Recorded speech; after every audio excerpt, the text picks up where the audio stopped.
Oke, kembali lagi dengan komentar dari Kak Endro. Ini mantep banget. Sekali lagi Kak Endro, terima kasih atas segala komentar-komentarnya yang bisa menambah informasi tambahan juga.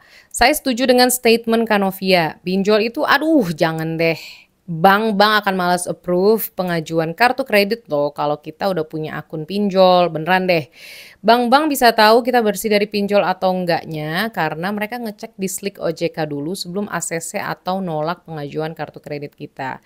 Ini betul adanya, jadi buat temen-temen kalau misalkan mau apply kartu kredit tapi masih ada pinjol, belum lunas pinjolnya atau pernah terbukti daftar dan pernah nunggak, ya sabar aja. Dan kalau belum lunas segera lunasi ya.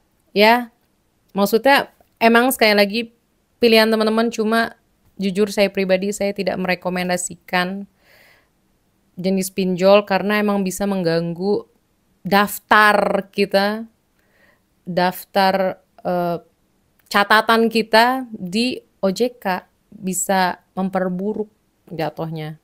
Jadi OJK ngeliat lah, kok dia ada catatan ini nih, pinjol terus belum lunas gitu. Itu akan bisa menjadi pertimbangan buat bank.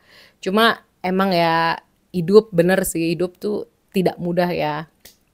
Mungkin ada kalanya teman-teman butuh dana untuk pinjaman, jadi butuh cara cepat untuk pinjol misalkan.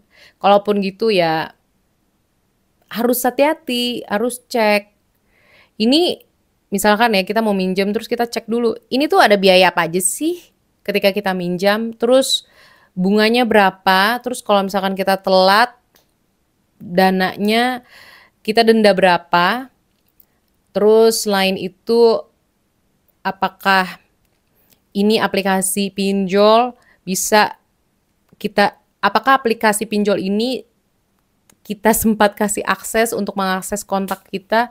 Wah itu harus selalu dicek ya teman-teman. Jujur saya pribadi makanya kalau saya ya, ingat jangan pernah mentah-mentah ambil saran dari siapapun.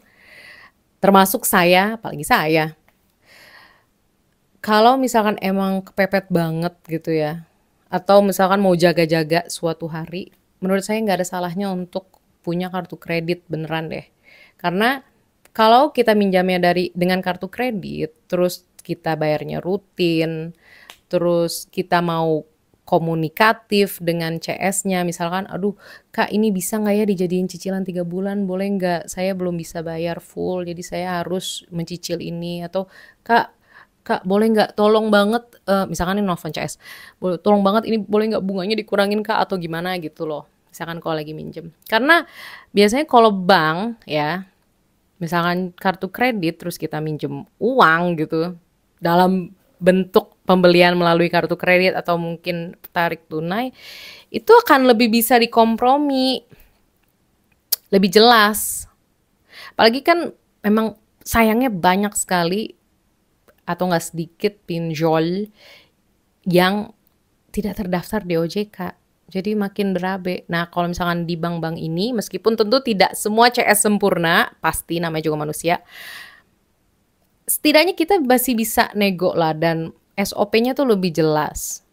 Terus lebih aman. Dan kalau misalkan kita rajin bayarnya rutin, itu akan membuat catatan kita di OJK menjadi lebih bersih. Jadi banyak sih sebenarnya emang plus poin dari kartu kredit, cuma ya kartu kredit pun juga teman-teman juga harus hati-hati. Ya emang sih harus hati-hati, tapi setidaknya tidak seriskan kalau misalkan kita belum bersih tanda kutip dari pinjol. Jadi kalau misalkan teman-teman masih ada pinjol, saran saya ya segera lunasi ya teman-teman, bersihkan teman-teman dari segala daftar pinjol, apalagi kalau misalkan ilegal guys, astaga Tuhan, hati-hati. Terus beralihlah pelan-pelan ke kartu kredit. Dan balik lagi, kartu kredit pun juga digunakan kalau lo bisa ya, bukan kalau bisa, harus hati-hati banget ya, harus benar-benar dicatat. Misalkan teman-teman punya 3 kartu kredit dari bank B, bank D, bank E gitu, Ya harus dicatat, ini udah lunas belum B? Udah. Oh D masih ada cicilan nih 3 bulan, oke. Ini harus benar-benar diperhatiin ya, biar nggak besar pasak daripada tiang apapun bentuk pinjamannya. Oke? Itu aja video dari saya hari ini. Terima kasih buat teman-teman yang udah nonton dan sampai jumpa di video selanjutnya. Dadah!